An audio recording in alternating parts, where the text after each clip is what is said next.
तो एक बार फिर से भारत ने आतंकवाद को लेकर जहां अपना विजन क्लियर किया, तो वहीं एक और जीत, कूटनीतिक जीत भारत ने अपने नाम दर्ज कर ली है। विस्तार से बात बताता हूं। आपको याद होगा, कोई भूला नहीं है, एक भी भारतीय नहीं भूला कि पहलगाम में किस तरीके से निर्दोष पर्यटकों पर कायराना हमले को अंजाम दिया गया था और इसकी जिम्मेदारी किसने ली थी? TRF यानी द रेसिस्टेंट फ्रंट। अमेरिका ने एक विदेशी आतंकी संगठन TRF को आतंकी संगठन घोषित कर दिया है। अमेरिका के साथ संबंधों को सुधारने का दावा कर रहे पाकिस्तान की सरकार के लिए यह करारा तमाचा है, जबकि TRF की गतिविधियों को लेकर वैश्विक समुदाय को सतर्क करने में जुटी भारतीय कूटनीति की एक बड़ी जीत है। अमेरिका के इस फैसले के बाद भारत अब दुनिया के कुछ अन्य देशों की तरफ से भी TRF को आतंकी संगठन घोषित कराने की कोशिशों में है। इसके बाद इस संगठन पर संयुक्त राष्ट्र सुरक्षा परिषद UNSC की तरफ से प्रतिबंध लगाने का काम और आसान हो जाएगा। भारत ने अमेरिकी फैसले का स्वागत किया और खास तौर पर अमेरिका के विदेश मंत्री मार्को रूबियो को थैंक्स कहा।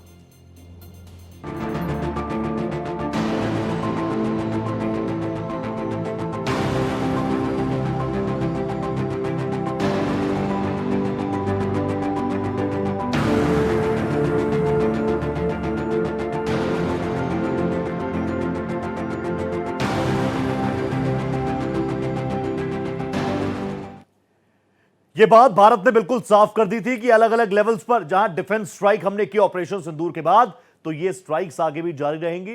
वो कूटनीतिक स्ट्राइक्स का अंजाम आप देख पा रहे होंगे। अब देखिए, यूएस ने पाकिस्तान को बड़ा झटका दे दिया। आपको याद होगा, अब से कुछ वक्त पहले फील्ड मार्शल मुनीर पहुंचे थे, दर बदर भटकते हुए पहुंच गए व्हाइट हाउस। वहां पर डोनाल्ड ट्रंप के साथ चाय क्या पीली, कॉफी क्या पीली। उनको लगा पाकिस्तान के वारे न्यारे उन्होंने कर दिए, पैसा भी मिल जाएगा, भारत के खिलाफ वो एजेंडा भी चला लेंगे। लेकिन ऐसा नहीं है। भारत स्ट्राइक करता है तो दुनिया ग्लोबली उस स्ट्राइक को हर कोई देखता है, इग्नोर नहीं कर सकता। अब यहां से चीजें बिल्कुल साफ है कि जिसने रचा पहलगाम, उस TRF का नकाब उतारा गया है भारत की तरफ से। एक्सपोजे भारत ने किया है, डॉजियस डॉक्यूमेंट्स सब कुछ सौंपे गए और आखिरकार ये बड़ी खबर आई कि कूटनीतिक स्तर पर पाकिस्तान को बड़ा तमाचा और TRF एक आतंकी संगठन अमेरिका ने घोषित किया। TRF को बैन किया गया है, जिससे पाकिस्तान बेचैन हो चला है। पाकिस्तान को कुछ समझ में नहीं आ रहा। बार बार पाकिस्तान ग्लोबली कहना चाहता है, हमें पैसा दो, पैसा दो, पैसा दो। FATF की लिस्ट में ग्रे लिस्ट, ब्लैक लिस्ट, इस दिशा में भी काम जारी है। लेकिन IMF के सामने भी ये कहते हुए, विक्टिम कार्ड खेलते हुए कि हम तो खुद आतंकवाद से ग्रसित हैं, भारत ने एक बार फिर से पाकिस्तान को एक्सपोज किया और TRF को बैन करवाया अमेरिका से। अब यह आतंकिस्तान पर स्ट्राइक है। मैं आपको बार बार बता रहा हूं, अभी तक आप देख रहे थे ऑपरेशन सिंदूर के दौरान हमने 9 एयर बेसिस को कैसे टारगेट किया था, आतंकियों को कैसे टारगेट किया था। हमारा लक्ष्य था आतंकी। उन्होंने हमारे सिविलियंस पर ड्रोन छोड़ दिए, हमारे सिविलियंस इलाकों की तरफ मिसाइलें छोड़ दी। उसके बाद हमने उनकी औकात उनको दिखा दी। उनके 9 एयर बेसिस थे, उनको बिफोर एंड आफ्टर की तस्वीर एक बार गूगल कीजिए। मैं तो दिखाई चुका हूं, गूगल भी कीजिए। अब यहां से एक और चीज है, भारत ने आतंक के विरुद्ध अपने विजन को यहां से और मजबूती प्रदान की है। इसके अलावा जो लश्कर का लाडला है, उस पर ग्लोबली कैसे स्ट्राइक करनी है, ये कोई सीखे भारत से। ये बहुत बड़ी कूटनीतिक जीत है। एक और युद्ध, अभी तक वैसे भी पाकिस्तान की हैसियत है नहीं, लेकिन जो पाकिस्तान प्रॉक्सी करना चाह रहा है, उसमें भी अब ज्यादा वक्त नहीं बचा है। ग्लोबली अलग थलग पहले भी किया था, अब एक्शन का भी वक्त है। इसीलिए अमेरिका तो कह चुका है कि TRF बैन होगा, लेकिन धीरे धीरे यहां से हमने एक बहुत बड़ा कदम उठा लिया है TRF के खात्मे के लिए भी। ऐसे कई संगठन आए, भारत की फोर्सेस के सामने जरूर नुकसान हुआ, अपूर्णीय क्षति है, लेकिन यहां से कैसे उन आतंकियों को उसी कब्र में फाइनल उनको ब्लॉक डाउन कर देना है, उसके लिए जो स्ट्राइक चाहिए, जहां पर चाहिए कूटनीतिक स्ट्राइक, वहां पर कूटनीतिक स्ट्राइक, जहां पर एयर स्ट्राइक, वहां पर एयर स्ट्राइक। तो अब यूएस का भी हथौड़ा चला है, तो यहां से कम भारत ने सबसे पहले साफ कर दिया, टेररिज्म गुड और बैड नहीं हो सकता। अब TRF क्या है बताऊं आपको। हाफिज सईद, कायर हाफिज सईद, आतंकी हाफिज सईद, भारत का मोस्ट वांटेड हाफिज सईद, उसकी B टीम है। कहीं भी छुपे हो, अब यहां से मैसेज बिल्कुल साफ है भारत का भी कि कहीं भी छुप जाओ, चाहे तुम्हारा आका हाफिज सईद कहीं छुप जाए, हाफिज सईद वैसे तो आपको नजर आता होगा बुजुर्ग सा, लेकिन इतना जहरीला है, इतना जहर है उसकी जुबान पर, इतना जहर है। अब उस फन को कुचलने का वक्त आ गया और मैं बार बार कह रहा हूं, जहां चाहिए एयर स्ट्राइक वहां होगी एयर स्ट्राइक, जहां चाहिए कूटनीतिक स्ट्राइक वहां पर होगी कूटनीतिक स्ट्राइक। इस बीच जो बड़ा अपडेट है वो भी आपको बताऊंगा। पहलगाम हमले के बाद आतंकी संगठनों पर एक के बाद एक्शन का सिलसिला जारी है। टीआरएफ आया था आगे, जिम्मेदारी ले रहा था, हमने किया है, अब ले जिम्मेदारी। अमेरिका ने टीआरएफ को आतंकी संगठन घोषित कर दिया है। पहलगाम आतंकी हमले का जिम्मेदार टीआरएफ है, यह अमेरिका मान रहा है, भारत तो मान ही चुका है, भारत तो बता ही रहा है। कई सारी चीजें रही इस दौरान, और अमेरिका से टीआरएफ को आतंकी संगठन घोषित कराना यह अपने आप में बहुत बड़ी बात है। हाफिज के लश्कर तैयबा का मुखौटा संगठन है टीआरएफ। अमेरिका ने विदेशी आतंकी संगठन लिस्ट में इसको डाल दिया है। अमेरिकी विदेश मंत्री मार्को रूबियो ने जानकारी दी। टीआरएफ को लश्कर तैयबा का प्रॉक्सी और मुखौटा बताया। पहलगाम हमले की टीआरएफ ने जिम्मेदारी ली थी। आतंकी संगठन the resistant front Jammu Kashmir में एक्टिव है। भारत ने 2023 में आतंकी संगठन इसको घोषित कर दिया था और उसके बाद से एक अलग लड़ाई चल रही थी, लेकिन अब यह बड़ा तमाचा है पाकिस्तान के मुंह पर, यह बड़ा तमाचा है फील्ड मार्शल आसिम मुनीर के चेहरे पर। शहबाज शरीफ कहां है कोई जानता नहीं है, वो अपनी गद्दी बचाने में जुटे हैं, लेकिन पाकिस्तान के लिए ये इंडिकेशंस बहुत बहुत बहुत खराब है। तो ये सारी चीजें बिल्कुल साफ है। अब मैं आपको बताऊं मार्क रूबियो विदेश मंत्री क्या कह रहे हैं। टीआरएफ को आतंकी संगठन घोषित किया जाना हमारे लिए राष्ट्रीय सुरक्षा हितों की रक्षा करने, आतंकवाद का मुकाबला करने और पहलगाम हमले के लिए इंसाफ के प्रति ट्रंप प्रशासन की प्रतिबद्धता को दर्शाता है। टीआरएफ ने पहलगाम हमले की जिम्मेदारी ली थी, जिसे अमेरिकी अधिकारियों ने लश्कर तैयबा के 2008 में किए गए मुंबई हमलों के बाद भारत में नागरिकों पर सबसे घातक आतंकी हमलों में से एक माना है। आगे वो क्या कहते हैं मैं आपको बताता हूं कि एक एक करके अब अमेरिका ये मान रहा है, भारत की चीजों को लेकर आगे बढ़ रहा है। भारत ने ग्लोबली इन चीजों को एक्सपोज किया है और ये बताया है। अभी भारत की तरफ से भी लगातार संवाद रहा। विदेश मंत्री मार्क रूबियो ने जो बड़ा कदम अमेरिका की तरफ से उठाया गया, ट्रंप प्रशासन की तरफ से उठाया गया और एक्सपोज कर दिया, ग्लोबली एक्सपोज किया पाकिस्तान को। अब से कुछ वक्त पहले तक व्हाइट हाउस में कॉफी पी रहे थे मुनीर, बाहर आए तो कहा नोबेल प्राइज दे दो, उनको नोबेल प्राइज मिले ना मिले, आसिम मुनीर ने यह तय कर दिया कि एक आतंकी मुल्क था पाकिस्तान, आतंकी मुल्क है पाकिस्तान, लेकिन अब पड़ोसी राष्ट्र जो वसुधैव कुटुंबकम की बात करता है, वो दुनिया को एक बेहतर दुनिया बनाने के लिए एयर स्ट्राइक्स आतंकियों पर लगातार जारी रखेगा। अब टीआरएफ के बारे में जो डिटेल्स मैंने आपको दिए, तीनों चेहरे आपके सामने मैं रखता हूं। हाफिज सईद इंडिया का मोस्ट वांटेड, शहबाज शरीफ और आसिम मुनीर। टीआरएफ हाफिज की बी टीम है, इसको आतंकी संगठन घोषित किया गया है अमेरिका द्वारा। पहलगाम पर जो क्रूर, जो कायराना हमला किया गया था, लगभग 3 महीने, आप समझिए इसके लिए बड़ा होमवर्क किया भारत सरकार ने, विदेश मंत्रालय ने, और लगातार रिपोर्ट्स भी सौंपी गई। संवाद में अमेरिका प्रशासन लगातार रहा, रूबियो रहे, और अब आखिरकार टीआरएफ एक आतंकी संगठन घोषित किया जा चुका है। टीआरएफ को अमेरिका ने ग्लोबल आतंकी संगठनों की सूची में डाल दिया है। 22 अप्रैल 2025 को हुए इस हमले में द रेसिडेंट फ्रंट के आतंकियों ने धर्म पूछकर, आपको याद होगा कोई नहीं भूला, 27 लोगों की निर्ममता से हत्या कर दी थी। टीआरएफ पाकिस्तान के कुख्यात आतंकी संगठन लश्कर तैयबा का नया अवतार है, मुखौटा है हाफिज सईद का। इसी संगठन ने पहलगाम हमले की जिम्मेदारी ली थी और अब अमेरिका के गृह विभाग ने टीआरएफ को विदेशी आतंकी संगठनों की जो लिस्ट है एफटीओ और विशेष रूप से नामित वैश्विक आतंकी एसडीजीटी की सूची में इस लिस्ट में शामिल कर दिया है।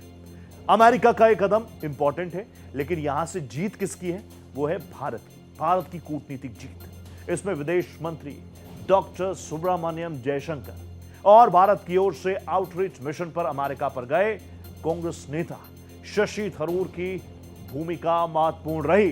पहलगाम हमले के बाद भारत ने ऑपरेशन सिंदूर लॉन्च किया और पाकिस्तान पर एक के बाद एक टारगेटेड अटैक्स किए थे। इसके बाद पाकिस्तान के आर्मी चीफ आसिम मुनीर ने पाकिस्तान में खूब लॉबिंग की। वो लगातार इस हमले से पाकिस्तान को अलग करते रहे, कथित स्वतंत्र और निष्पक्ष जांच का झुनझुना बजाते रहे।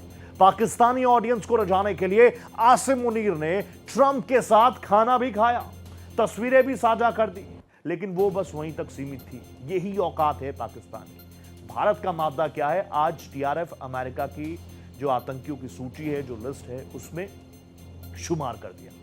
कई बार अमेरिकी दफ्तरों के चक्कर लगाते हुए आसिम मुनीर आए, हाथ जोड़ रहे थे, 15 दिनों तक तो वेटिंग पर थे कि बताएंगे कब मिलेंगे डोनाल्ड ट्रंप तुमसे। और दूसरी तरफ आपको याद होगा G7 समिट में भारत पहुंचा था, प्रधानमंत्री पहुंचे थे, तो कॉल आ गया था डोनाल्ड ट्रंप का कि आइए ना, साथ में कुछ खाकर जाइए, चाय पी के जाइए, कॉफी पी के जाइए। भारत ने कहा नहीं, प्रधानमंत्री ने कहा नहीं, अभी नहीं, आगे कभी मिल लेंगे, आगे मुलाकात हो जाएगी। लेकिन यह है भारत की असल ताकत। देखिए, भारत की डिप्लोमेसी ने अमेरिका को यह मानने पर मजबूर कर दिया कि टीआरएफ आतंकी संगठन है। पहलगाम हमले के बाद भारत ने वैश्विक मंच पर पाकिस्तान को अलग थलग करने की रणनीति भी अपनाई और उसके लिए भारत ने पश्चिम एशिया, अमेरिका, रूस और यूरोप में अपने डेलीगेशन भेजे, पाकिस्तान की करतूतों का एक्सपोजे किया, पर्दाफाश किया। साफ तौर है, मैसेज बिल्कुल साफ है भारत का, भारत सरकार का, ना ऑपरेशन सिंदूर रुका है ना थमा है। कब एक्शन होगा हम बताएंगे। मेरे पीछे विजुअल्स चल रहे हैं, ये पहलगाम की वो तस्वीरें हैं जो कोई भी भारतीय कभी भूल नहीं सकता। ये जो तस्वीरें हैं, ये पाकिस्तान की तस्वीरें, इसको भी कोई भारतीय नहीं भूलेगा, इसको तो कोई पाकिस्तानी भी नहीं भूलेगा।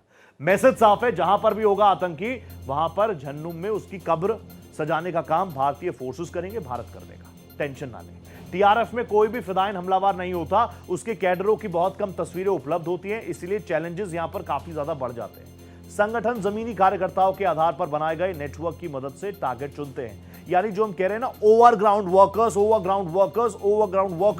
अब उनकी कमर को तोड़ रही है हमारी फोर्सेस। लगातार ऑपरेशंस ग्राउंड पर जारी है। अब आप समझिए, इस संगठन में जो कार्यकर्ता है, इस आतंकी संगठन में जो आतंकी हैं, वो एक ऐसी नस्ल को तैयार करने की कोशिश करते हैं जो आप देखिए, क्योंकि सुरक्षा बलों से डायरेक्टली ये लड़ नहीं सकते, इसीलिए प्रॉक्सी करते हैं। यहां पर टीआरएफ जम्मू कश्मीर के लोगों को सरकार के खिलाफ आतंकवादी संगठनों में शामिल करने और उकसाने के लिए सोशल मीडिया प्लेटफॉर्म का भी इस्तेमाल करती है, उसका भी सहारा लेती है। और इसीलिए साइबर, देश की जो पूरी साइबर यूनिट है, एजेंसीज हैं, वो भी बहुत ज्यादा एक्टिव है।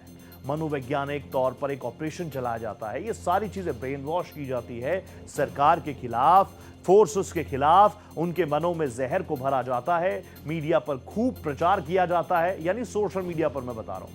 अधिकारियों का कहना है कि टीआरएफ ने कश्मीर में सीआरपीएफ और सेना पर हमलों को शूट करने के लिए ग्रोपो जैसी बॉडी कैमरास का, गोप्रो जो आता है उस तरीके से बॉडी कैमरास का भी इस्तेमाल किया है। इस नेक्सस को तोड़ना एजेंसीज के लिए बहुत बड़ी बात है। और कूटनीतिक स्तर पर जहां हमारे भारत की सरकार काम कर रही है, तो वहीं ग्राउंड पर हमारी फोर्सेस उतरी हुई है, ऑपरेशन क्लीन लगातार जारी है। पहलगाम अटैक को भारत कभी भूल नहीं सकता, ना कभी भूलेगा, इसलिए जो भारत के दुश्मन है उनको भी चिन्हित किया जा चुका है। एक तरफ ऑपरेशन सिंदूर जारी है, सरकार की तरफ से, भारत की सेनाओं की तरफ से, डीजीएमओस की तरफ से साफ किया जा चुका है कि हमारे टारगेट पर आतंकी थे, आतंकी हैं, आतंकी रहेंगे। ये विजुअल्स में बार बार आपको सिर्फ इसलिए दिखा रहा हूं ताकि आप देख पाए और दुनिया भी देख ले कि अगर पहलगाम जैसा नरसंहार आप करने का सोचेंगे, तो दूसरे विजुअल जो तुरंत आए हैं स्क्रीन पर, और जो अब तीसरे विजुअल्स आप देख रहे हैं, फोर्सेस ग्राउंड पर तैनात है। आसमान से लेकर जमीन पर कहीं भी छुप जाओगे तो वहां से ढूंढ कर निकालेंगे। झन्नुम तक पहुंचाने की गारंटी भारत देगा, हमारी फोर्सेस देंगी। और ये कॉन्फिडेंस मेरा इसलिए नहीं है कि मैं ये खबरें आपको बता रहा हूं, मेरा ये कॉन्फिडेंस सिर्फ और सिर्फ इसलिए है क्योंकि हमारी फोर्सेस ग्राउंड पर उतरी है। हमारी आर्मी, हमारी नेवी, हमारी एयरफोर्स मुझे कॉन्फिडेंस देती है कि ये जो आतंकी चेहरे इस वक्त मैं आपको दिखा रहा हूं, हाफिज सईद, बहुत जल्दी टारगेट हो सकता है। नीचे आप देखिए, मुल्ला मुनीर आपको नजर आ रहा है, शहबाज शरीफ नजर आ रहे हैं, और डोनाल्ड ट्रंप साहब भी आपको नजर आ रहे हैं। डोनाल्ड ट्रंप ने बहुत शानदार एक काम किया, भारत की बातों को सुना, समझा, और अमेरिका ने टीआरएफ को आतंकी संगठन घोषित कर दिया। पहलगाम आतंकी हमले का जिम्मेदार और कोई नहीं, टीआरएफ है। टीआरएफ ने इसकी जिम्मेदारी ली, और ये लेगा क्यों नहीं, ये मुखौटा है हाफिज सईद का, हाफिज सईद का मुखौटा है, लश्कर ए तैयबा का मुखौटा है। जम्मू कश्मीर में कई आतंकी वारदातों को टीआरएफ अंजाम दे चुका है, चाहे युवाओं के ब्रेन वॉश की बात हो या फिर सरकार और फोर्सेस के खिलाफ लोगों के जहन में, युवाओं के जहन में हेट्रेड भरने की बात हो, जहर भरने की बात हो। अब टीआरएफ का क्या होगा, वो पॉइंटर्स भी मैं आपको दिखाता हूं। टीआरएफ के आतंकियों के खिलाफ कड़े एक्शन हो पाएंगे। दूसरा, टीआरएफ के आतंकियों पर कड़े वित्तीय प्रतिबंध लागू होंगे। टीआरएफ से जुड़े लोगों पर यात्रा प्रतिबंध भी हो जाएगा। टीआरएफ के खिलाफ आतंक रोधी मुहिम तेज हो जाएगी। और यही कहीं ना कहीं भारत के 4 इंपॉर्टेंट एम्स हैं। यूएनएससी में भी लेकर जाना है, वहां पर भी टीआरएफ के खिलाफ हम अपनी चीजों को आगे बढ़ा रहे हैं। बहुत सारी चीजें जब हो जाएंगी तो गुड न्यूज भी शेयर करूंगा। आगे बढ़िए और आपको बताता हूं यहां से क्या ये मैसेज बिल्कुल साफ है कि अमेरिका ने हाफिज सईद के हाथ काटे।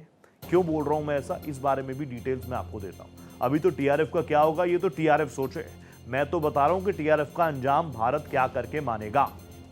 तो सीधे सीधे देखिए, अमेरिका ने टीआरएफ को आतंकी लिस्ट में डाल दिया है, एफटीओ में डाल दिया है, और यहां से एसडीजीटी लिस्ट में भी टीआरएफ को डाल दिया गया है। एसडीजीटी क्या है? विशेष रूप से नामित वैश्विक आतंकियों की सूची है, इसमें टीआरएफ आ चुका है। टीआरएफ का क्या है ना, अभी एक टीआरएफ खुद मुखौटा है, उसको एक्सपोज करना है। लंच डिप्लोमेसी कैसी रही मुनीर की मैं बताता हूं। देखिए, अमेरिका ने क्या कुछ कहा होगा। हाफिज के लश्कर ए तैयबा का मुखौटा संगठन है टीआरएफ। टीआरएफ ने भारतीय सुरक्षा बलों पर कई हमलों की जिम्मेदारी ली। पहलगाम हमले के मामले में भी राष्ट्रपति डोनाल्ड ट्रंप की न्याय दिलाने की एक कोशिश है, वो बार बार भारत को भी कॉन्फिडेंस में लेते रहे हैं, ये जरूरत भी है। ट्रंप सरकार आतंकवाद के खिलाफ मजबूती से खड़ी है, यहां पर कोई मजबूरी नहीं है। बेहतर दुनिया चाहिए तो भारत का विजन है आतंकवाद से मुक्त हो जाना चाहिए। लेकिन अब टीआरएफ की टेरर हिस्ट्री भी तो बता दूं आपको। आप देखिए, जम्मू कश्मीर से आर्टिकल 370 हटा, लोग खुश हुए, लेकिन यहीं से प्रॉब्लम शुरू हो गई हाफिज सईद को, तो टीआरएफ आया अस्तित्व में। लश्कर ए तैयबा का प्रॉक्सी आतंकी संगठन है, और यह भी दावा है कि आईएसआई हैंडलर्स ने लश्कर की मदद से टीआरएफ जैसे संगठन का उसमें आतंकियों को जोड़ने के काम को शुरू किया। 5 जनवरी 2023 को भारत ने आतंकी संगठन इसे घोषित कर दिया था, और जब आगे कार्रवाई बढ़ी तो साल 2022 में कश्मीर में आप देखेंगे, क्योंकि हर एक हमले में टीआरएफ सामने आ जाए, टीआरएफ पोस्ट कर दे, तो 2022 में कश्मीर में टीआरएफ से जुड़े 100 आतंकियों को ढेर कर दिया। साल 2022 में टीआरएफ चीफ शेख सज्जाद गुल वांटेड आतंकी घोषित हुआ, और बहुत जल्दी इसी दिशा में फोर्सेस काम कर रही हैं। इसी दिशा में मैं बोल चुका हूं, आपने पहलगाम में जो कर दिया उसके बाद अंजाम है तुम्हें कितने फीट नीचे घुसाना है, ये काम हमारी फोर्सेस कर रही हैं। अभी मैं आपको बताऊं कि भारत के दोस्त देशों के दौरे पर आसिम मुनीर क्यों जा रहे हैं। वो सोच रहे हैं कि जो भारत के सपोर्ट में है, देखिए भारत के सपोर्ट में है ह्यूमैनिटी, भारत के सपोर्ट में वो मुल्क है जो चाहते हैं कि एक बेहतर दुनिया हो। अब मैं आपको बताऊं क्या कुछ करने वाले हैं। 20 से 22 जुलाई तक श्रीलंका के दौरे पर रहेंगे। चीन में आसिम मुनीर के रुकने का भी प्रोग्राम बनाया गया है। 24 से 26 जुलाई तक इंडोनेशिया की यात्रा पर भी जाने का प्लान बना रहे हैं। भारत के बढ़ते कद से चीन पाकिस्तान परेशान है। G20 ब्रिक्स समिट, भारत की भूमिका क्या है सब जानते हैं। चीन हताश है, एससीओ में क्या जवाब दिया वो भी हर कोई जानता है। भारतीय प्रभाव का मुकाबला करने के लिए चीन और पाकिस्तान एक साथ हैं। चीन और पाकिस्तान अक्सर मिलकर काम करते हैं। आसिम मुनीर की यात्रा योजनाएं इसी तालमेल को दर्शाती हैं। यानी आसिम मुनीर जो कि एक टट्टू की तरह काम कर रहे हैं शी जिनपिंग के। शी जिनपिंग एक तरफ ये कहते हैं कि भारत के साथ मुझे अच्छे रिश्ते चाहिए, लेकिन पीठ पीछे क्या कर रहे हैं सब जानते हैं। तो मालिक ने बोला टट्टू को कि तुम जाओ घूम कर आओ इंडोनेशिया, तुम जाओ घूम कर आओ श्रीलंका। तो ऐसे में आसिम मुनीर के पास और कोई ऑप्शन है क्या? क्योंकि डोनाल्ड ट्रंप ने ज्यादा मुंह नहीं लगाया, एक कप चाय पिला दी बस, उसके बाद निकलो। तो वापस वहीं आए, बुद्धू घर को आए हैं, यानी चीन के पास ही गए हैं। उसके अलावा कोई ऑप्शन है क्या? चीन भी डायरेक्टली इन्वॉल्व नहीं होना चाहता भारत के खिलाफ, इसीलिए वो चाहता है कि मैं थोड़ी घूमूंगा। शी जिनपिंग कह रहे हैं मैं थोड़ी घूमूंगा, वैसी मेरी उम्र हो रही है, वैसी मेरी तबीयत नासाज रहती है, मैं खुद 20-25 दिनों में एक बार तो कहीं पब्लिक अपीयरेंस देता हूं, वो भी तब जब हर मीडिया कहती है कहां है शी जिनपिंग। तो ऐसे में अब आप समझिए कोशिश ये की जा रही है कि उन राष्ट्रों में जाएं आसिम मुनीर, लेकिन इससे कोई फायदा होगा क्या? कौन सा मुल्क चाहेगा कि पाकिस्तान का एसोसिएशन उसके साथ जुड़े?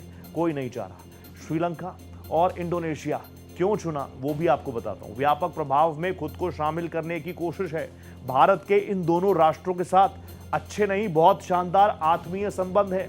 कोविड-19 के दौरान भारत ने बताया था दुनिया को हम आपको क्या देंगे, आपको हाइड्रोक्सीक्लोरोक्वीन चाहिए, आपको वैक्सीन चाहिए, तो दुनिया ने साफ कर दिया हमें तो यही चाहिए। अब ऑफर करने के लिए क्या है आसिम मुनीर के पास? आतंकी, वो किसी को नहीं चाहिए। देखिए भारत ने अमेरिका, जितनी भी सुपर पावर हैं उन सबके साथ बहुत शानदार रिश्ते बनाए हुए हैं। अमेरिका से बहुत शानदार रिश्ते हैं, इन सब से पाकिस्तान और चीन खुद को अलग थलग महसूस कर रहे हैं। भारत ने एशिया, अफ्रीका, लैटिन अमेरिका के देशों के साथ कई साझेदारी भी स्थापित की है, जो बदलते हुए मजबूत भारत की एक बड़ी तस्वीर पेश करते हैं।